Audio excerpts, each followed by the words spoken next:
Hey there, berries, hope you're doing well. This is the 13.16 support tier list. I do a tier list pretty much every single patch, usually for when the patch goes live, but today is a little bit later than I would have liked to by a few days, so I do apologize for that. What we usually do is we go through the tier list after going through all the patch notes and stuff first. So we'll be doing that. There's a few support changes, but nothing too huge, honestly. This patch definitely had some buffs going in the support direction way, which I felt was needed. But does it really do a huge amount to the tier list? Overall, probably not really. But I'll go through the notes at least anyway, and the tier list just to kind of confirm stuff. So in terms of buffs, we got a brand buff here. So this brand buff I think was mainly targeted towards like mid lane brand, with the passive now giving a little bit more mana regeneration when you get a kill. But the Q and the E do get a little bit extra AP ratio, so just generally you're going to be doing a little bit more lower damage on brand. I'll talk about brand again once we get to the tier list section. Going through, Caitlyn got buffed, so Caitlyn poking in lane is a little bit stronger, it's worth noting. Karma also getting some buffs as well. I always kind of felt like Karma was kind of like a budget Lulu in a way, but then with Lulu being weaker, but now she's been buffed again this patch. Karma and Lulu are looking a little bit stronger this patch. Karma's generally doing pretty well in the laning phase, but she falls off hard as the game goes on. I think this buff kind of tries to rectify that a little bit. But honestly it doesn't do a massive amount, so yeah, these aren't like the most hype kind of changes in the whole world.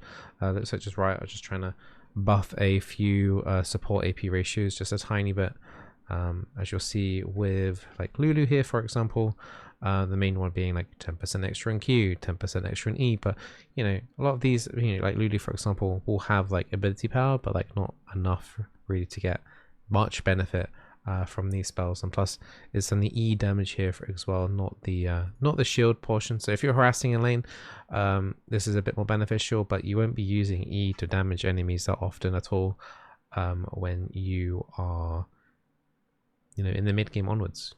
Really, honestly. So there's a bit of a weird one, but I think also they need to be careful with pro play.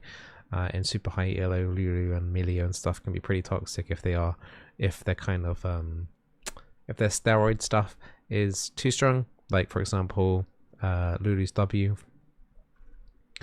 Milio was also getting a buff.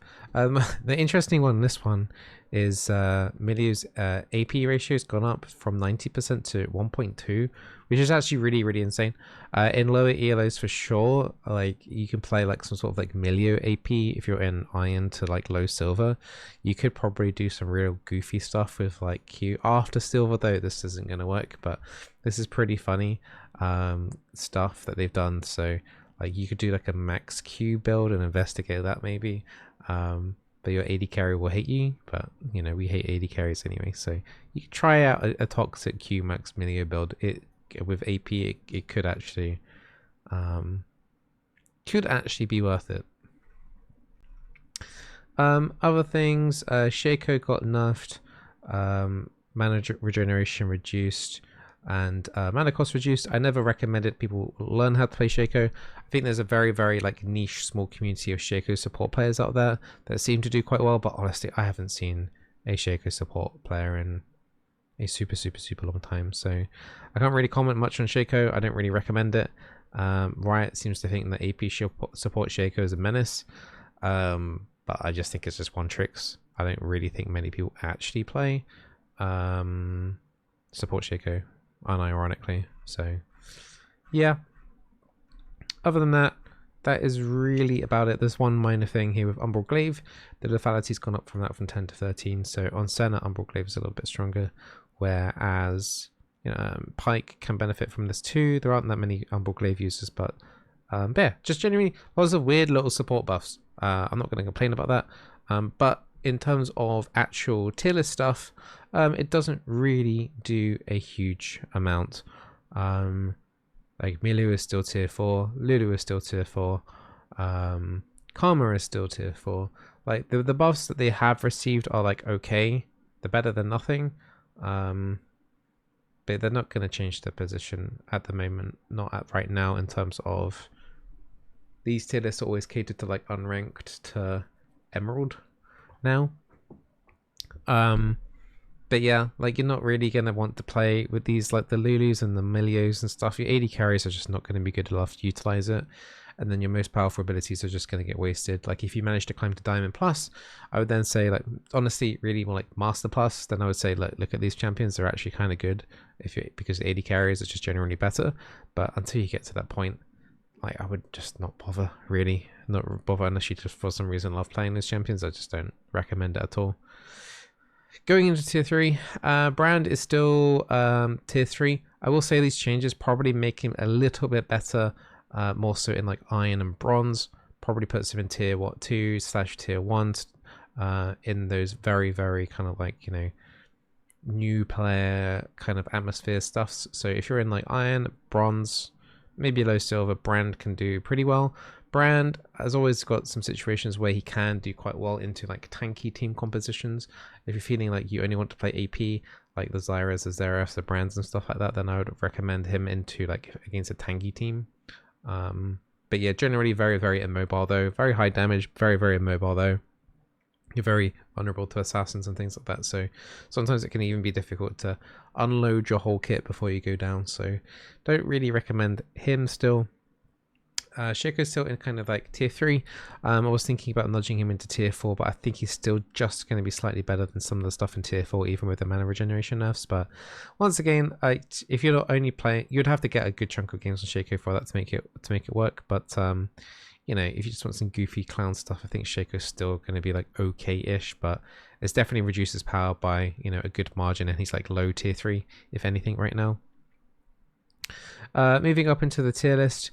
You've got the Alistair and the Rel in terms of engages, and the Blitzcrank and the Tarek. All of these engaged champions are doing, you know, decently well right now. Rakan's probably my favorite actually in this tier 2. Like a lot of engage here, but Rakan's probably my overall favorite. I think he's probably the best out of the bunch as well in terms of like if you spend a few games learning each of them, you probably get the most amount of value out of Rakan. Zerath is doing particularly well still with the poking and stuff like that. And tier 1 is still exactly the same with the Zyra, the Sona, the Janna, the Soraka, and the Amumu. The Amumu is still a standout pick in terms of if you want to play Engage. I would highly recommend him. Zyra is the #1 pick for me in terms of recommending in terms of Iron to Emerald. I think Zyra is she's still kicking ass, doing a really, really good job. So that's the AP for choice that I would highly recommend that you learn playing if you want to play AP. I think any of those enchanters is absolutely fine to play, and a Mumu tank. And you may have noticed that this tier list is not different than the previous tier list. The tier list has not moved. Even though a lot of the supports have got minor buffed, it hasn't really shaken up the tier list at all, especially between like the Iron to Emerald. Like the Lulu and the Milio and the Karma might be a little bit better in the high ELO brackets like Emerald Plus, but honestly, for shaking up the low ELOs in particular, I don't think it does really much or anything really. So yeah, as you can kind of see, like I released this tier list a little bit later than I usually do. I don't think I've ever made a tier list that is exactly the same tier list as a previous patch, so I was kind of hesitant on making anything at all. But a few people kept coming onto the Twitch chat asking like, when's the next tier list? When's the next tier list? So I felt kind of bad that I didn't do one anyway. So here's your tier list. It's the same as the last patch. So yeah, so it's nice that Riot gave a little bit of love to the supports and kind of acknowledged that a couple of these champions are underperforming, but they're not. Those changes are like little taps of acknowledgement, but they're always going to be hesitant to buff the hyper carry supports like the Milios, the Lulus, and stuff like that because of pro play. Just simply because of pro play, they are a multiplier onto an AD carry. If your AD carry is really bad, then you're multiplying nothing. If your AD carry is really, really, really good, then you're multiplying a whole lot. And then when you're in that master, grandmaster, challenger, pro player, that number is obviously a lot higher value on your AD carry, so they'll be able to utilize the stuff a lot higher. So, but hyper support's always going to be an issue, I think, in the lower ELOs generally. The exception seems to be Sona seems to be getting away with it, but I think on the flip side, she's the most vulnerable out of those hyper carry supports. She's kind of like a unattached Yumi, honestly.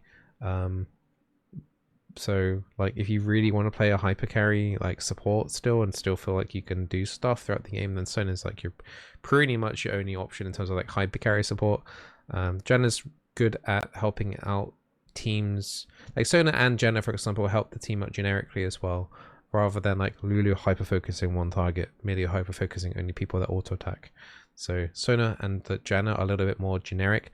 Jenna being able to disengage a lot of people, a lot of engages, and Sona being able to just generally buff up your team. So that's why they do better than those specific like, you know, one target boosters really of like Lulu, Emilio, and Yumi really. So yeah, hope you guys enjoyed the tier list. Sorry that nothing changed. There isn't really anything to change. But hopefully that helps you and kind of confirms, you know, what you've been playing has been playing okay the last patch, and you can take it into this patch. I'll try and make sure, even if it's the same, which I hopefully is not the same, we'll do the next tier list on time for the next one. I know Worlds isn't going to be too far away. I'm not sure which patch Worlds is on, but we're getting to that point soon where pro play focus will be the more important thing. They'll probably do another shake up patch before Worlds to kind of like make it spicy or whatever, but we'll have to wait and see until that patch hits, and that might change the tier list more dramatically. But I think in the next couple of patches it's probably going to be more minor tweaks here and there. Anyway, all the best, take care, thanks for watching my videos, and probably another video tomorrow. Yeah, you gonna watch it? Yeah.